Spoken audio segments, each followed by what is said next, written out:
Amiguitos y amiguitas de Uyuni, vamos a hablar de Todo lo que no sé, la ópera prima de Anna Lambarri, protagonizada por una excelente Susana Abaitua, también Natalia Huarte, Francesco Carril, Andrés Lima, bueno, un clasicazo del teatro, un pedazo de director, Anne Gavarain también, o Stephanie Magnin. Vamos a encontrarnos la historia de una protagonista que se ve acuciada por un hecho de su trabajo que no ocurre, es decir, ella es una programadora informática, una diseñadora, una ingeniera informática, y vamos a asistir en los primeros compases de la película a un proyecto en el que ha invertido todo su tiempo, toda su vida y en el que no sale. A partir de ahí vamos a encontrar una peli que va a ahondar, digamos, en los dilemas humanos, por un lado, en temas como pues lo implacable del mundo laboral, también en los difíciles lazos familiares, sobre todo en la relación entre hermanas en este caso, estupenda Natalia Huarte y Abaitua, como decíamos, y en un hecho que sucede en esa familia, ¿no? Y también en relaciones sentimentales, ¿no? En este caso, en el personaje del novio que hace Francesco Carril. También hay de forma velada cierta crítica al tema de la vivienda o cómo tenemos que vivir en un mundo que no para, ¿no? Y en el que tenemos que compartir piso, en el que no nos da el tiempo, en el que tenemos que cambiar el turno para atender a los que dependen de nosotros, ¿no? Vamos a encontrar una película, lo primero de todo, lo que más llama la atención, es de ese extraño caso de películas que van de menos a más. Y me explico, es una película que en su primera media hora tampoco tenemos claro del todo hacia dónde va a ir, y a partir, yo creo que de esa media hora, 45 minutos, se van afilando los personajes, hay una progresión de personajes increíble, maravillosa, una dirección de actores maravillosa, y una complicidad también en el tema de la escena entre actores, ¿no? Sea cual sea, hay una verdad, un naturalismo, una intención por, vamos a decir, desquitar toda capa de artificialidad y descubrir a personas, o mejor dicho, personajes imperfectos, que vamos a encontrar también como muchas contradicciones en sí, y a la vez vamos a encontrar como en el desarrollo estructural de la película que todos esos temas, trabajo, vida, familia, qué lío tengo en la cabeza, o sea, van a estar medidas de la misma manera, ¿no? En cuanto a la dirección, yo creo, me ha sorprendido muchísimo. Hoy hemos visto también La Furia, o sea, una fuerza, esas nuevas voces, esas nuevas realizadoras, a la hora de entender en esa senda también un poco de Cinco Lobitos, para que entendáis, o de Alcarrás, ¿no? De esa nueva ola de contadoras de historias y de relatos, y de cómo a la hora de matizar, yo diría, en cuanto al tono de la película, es donde mejor se van a desarrollar claramente, ¿no? Y donde mejor van a dar el do de pecho de películas que tienen mucha garra, mucho corazón y muchas cosas que aparentemente parece que no, pero luego sí que tienen cosas que decir en el hecho del tratamiento de personajes, como decíamos, y del arrojo a la hora de la puesta en escena de una realidad muy particular y de un universo y de una idiosincrasia también como muy chula y como muy desquitada de, como decíamos, cualquier artificio, muy que va al grano, con pulso, con fuerza, con algo, no sé, como cuando estás viendo una película y de alguna manera te va enamorando la historia, o ese tipo de persona. Esta película es un poco así, que parece que no, pero que te va ganando poco a poco, con sus pequeños pasos, pero medidos, y con sus pequeños pasos, pero certeros.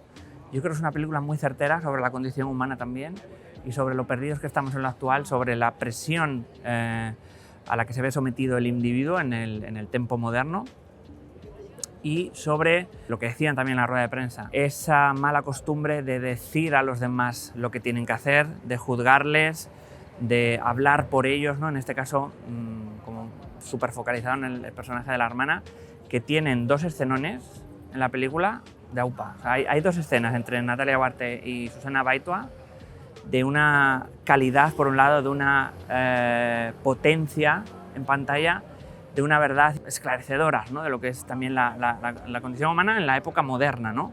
Respecto a todos los problemas reales.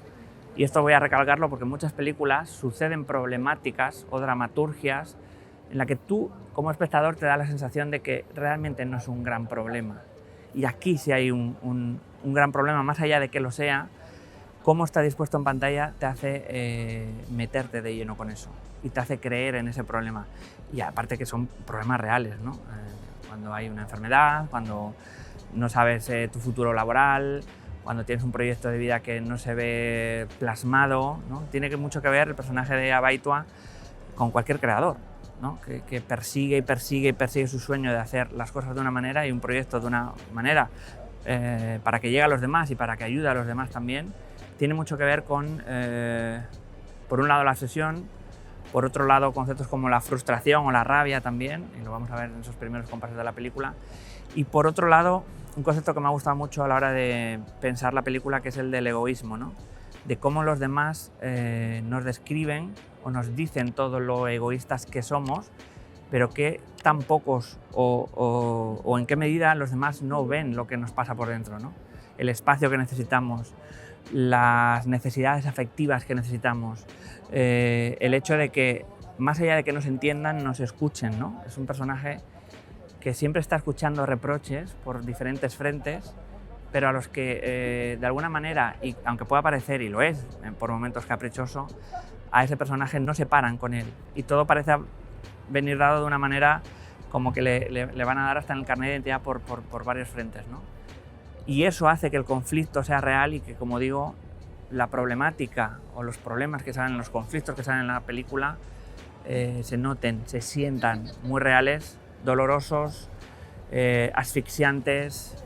Es una película que genera ansiedad porque los personajes viven en un filo de la ansiedad, del no future, realmente sientes ese borde, ese filo del abismo de la angustia existencial moderna, ¿no? Y creo que el valor de todas estas películas es que consiguen ir un paso más allá, que consiguen ir a lugares no tan comunes, a representaciones también no tan comunes del universo femenino y de la problemática también de lo humano, y que sobre todo podemos llegar a ver y a entender que son, vamos a decir, personas, ¿no? Que las identificamos como personas, que las vemos posibles y vemos posibles todas esas cosas que les puedan ocurrir, ese universo en el que se desarrollan.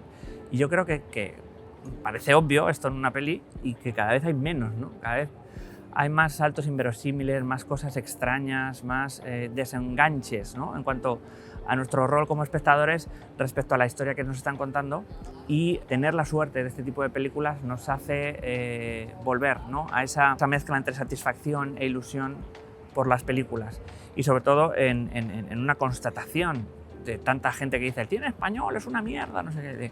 Ojo, miren estas películas. Igual el tema es que mucha gente no acaba de mirarlas, ¿no? O mucha gente no acaba de ver no solo el cambio generacional, sino el cambio y la mejora, ¿no? En la factura, en cómo se tratan los guiones y en cómo se ruedan las películas, cada vez con más verdad y con más corazón, ¿no?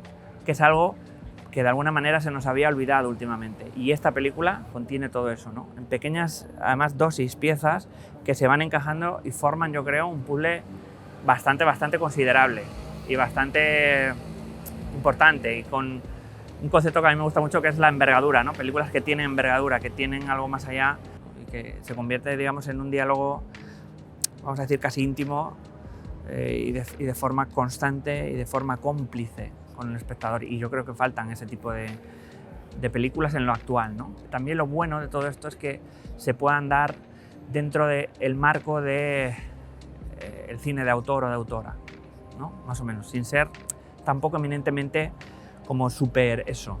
Una película muy chula en cuanto a la dirección de actores, el trabajo actoral, el backup de los personajes, la progresión es deliciosa, cómo van construyéndose todo, no solo por el tema conflicto, sino cómo vamos entendiendo los arcos de los personajes, la extensión que tienen, lo imperfectos que son, y eso les va a dar un empaque muy, valga la redundancia, humano, ¿no? Todo lo que no sé, todo lo que no he querido creer en ello también, yo diría que es esta peli. Como siempre os digo, ver la película por vosotros mismos. Se va a estrenar en abril, ojalá la podáis ver, si no es en cines, en plataforma. Nos podéis dejar abajo en comentarios qué os ha parecido la peli, si la veis, siempre estamos encantados de responderos, y podéis también suscribiros aquí en el canal de YouTube Amantes de Dune y también seguirnos en redes, Instagram, Twitter, TikTok, nos ayuda mucho, es la gasolina, el motor de todo esto, de verdad que no cuesta nada, gratuito y ayuda muchísimo. Y nos vemos en un próximo vídeo o directo de Amantes de Dune.